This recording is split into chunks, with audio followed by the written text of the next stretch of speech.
একটি পেঁপে গাছে সঠিক চর্চা নিতে নিজেই দ্রবণ তৈরি করুন, দ্রুত ফল ফুল আসবে। আজকে আপনাদেরকে দুইটি উপাদান বানিয়ে দেখাবো। প্রথমে নিতে হবে 1 লিটার পানি এবং 4 পাতি। 4 চামচ দিলাম 1 লিটার পানিতে। তারপর পেঁয়াজের খোসা 10 ঘন্টা ঢেকে রেখে দিব।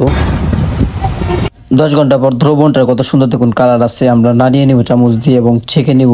ছেঁকে নিয়ে 250 গ্রাম পানির সাথে একটি ট্যাবলেট দিলাম গ্লিনেফট। এই দ্রবণটির সাথে 1 লিটার পানি মিক্সড করবো এবং ট্যাবলেটটি দিয়ে দিব। চামচ দিয়ে নাড়িয়ে স্প্রে কাটে ভরে নেব। সুপ্রিয় দর্শক, এই যে আমাদের স্প্রে কাট ভরা কমপ্লিট। তো আপনারা একটা বোতলে ভরে নেবেন এবং স্প্রে এই যে পাতাটা ধরে স্প্রে করবেন। একটি কলার সাথে 10 দানা ইউরিয়া সার এবং কলাগুলো কুচি কুচি করে কেটে 1/2 লিটার পানির সাথে মিক্সড করে নিলাম। 10 দিন পরে দ্রবণটি 5 লিটার পানির সাথে আমরা মিক্সড করে নিচ্ছি এবং গাছের গুঁড়ো আমাদের আমরা দিয়ে দিব। এটি গাছের সারের কাজ করবে, সারের কোনো প্রয়োজন হবে না। আমরা গাছের গুঁড়ো আমাদের সুন্দর করে গাছের গুঁড়োটা ভিজিয়ে দিচ্ছি। 1 মাসের নিচের গাছে আমরা এই দ্রবণটি কিছুতেই প্রয়োগ করবেন না, তাহলে গাছের ক্ষতি হবে। আসসালামু আলাইকুম দর্শক, সবাইকে কৃষি 2 বিডি থেকে সবাইকে স্বাগতম জানাচ্ছি। একটি পেঁপে গাছে সঠিক চর্চা এবং দ্রুত কিভাবে ফুল ফল আসে সেই টিপসটি আপনাদের কাছে দিব।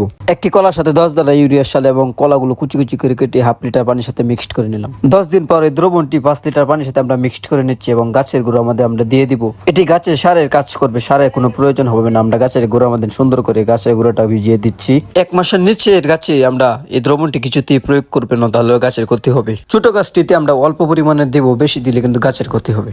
প্রথমে নিতে হবে 1 লিটার পানি এবং 4 পাতি। 4 চামচ দিলাম 1 লিটার পানিতে। তারপর পেঁয়াজের খোসা 10 ঘন্টা ঢেকে রেখে দিব। 10 ঘন্টা পর দ্রবণটার কত সুন্দর দেখুন কালার আছে। আমরা নাড়িয়ে নেব চামচ দিয়ে এবং ছেঁকে নেব। ছেঁকে নিয়ে 250 গ্রাম পানির সাথে একটি ট্যাবলেট দিলাম গ্লিনেফট। এই দ্রবণটির সাথে 1 লিটার পানি মিক্সড করবো এবং ট্যাবলেটটি দিয়ে দিব। চামচ দিয়ে নাড়িয়ে স্প্রে কাটে ভরে নেব।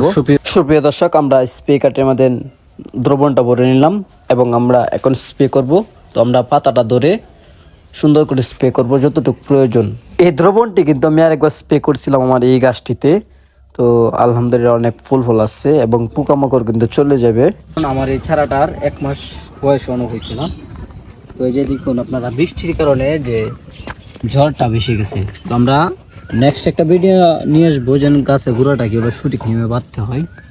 গাছটা কিন্তু আমি সম্পূর্ণরূপে ছেটে দিছি, কারণ এই গাছটা বৃদ্ধি বেগ অনেক দ্রুত থাকবে এবং গাছ দ্রুত বড় হয়ে যাওয়ার সম্ভাবনা রয়েছে। পাতাকে ধরে দেবে, অল্প ছোট গাছ না, অল্প দেবেন, তাহলে নিচে দিয়ে স্প্রে করে দেবেন হালকা পোকামাকড়ের জন্য থাকে। তো গাইস, আমরা আজকে এখানে ভিডিওটা শেষ করছি, আর লং করছি না।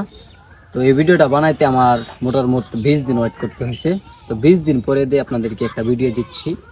তো আপনারা সর্বদা কৃষি ইউটিউব চ্যানেলের সাথে জুড়ে থাকবেন। আর আপনারা যতটুকু জায়গা আছে, যে পরিমাণটা আমি আপনাদেরকে দেখালাম, সেই পরিমাণ অনুযায়ী যে আমার 65টা চারা আছে, আমি তো এখানে আপনার 1.5 লিটার পানি ইউজ করতেছি। 1.5 লিটার পানি হলে আমার সুন্দর করে হয়ে যায়। তো এখানে কিন্তু 1 লিটার আছে আর 1/2 লিটার আছে অন্য বোতলে। তো 1.5 লিটার পানি ইউজ করলে আমার চলবে। তো আপনাদের যতগুলো চারা আছে এভাবে হিসাব অনুযায়ী আপনারা ওষুধগুলা করবেন, অপচয় করবেন না। সবাই ভালো থাকুন, সুস্থ থাকুন। এরকম নিত্য নতুন ভিডিও পেতে আমাদের ইউটিউব চ্যানেলটি অবশ্যই সাবস্ক্রাইব করে রাখবেন। সবাই ভালো থাকুন, সুস্থ থাকুন। আসসালামু আলাইকুম, আল্লাহ হাফেজ।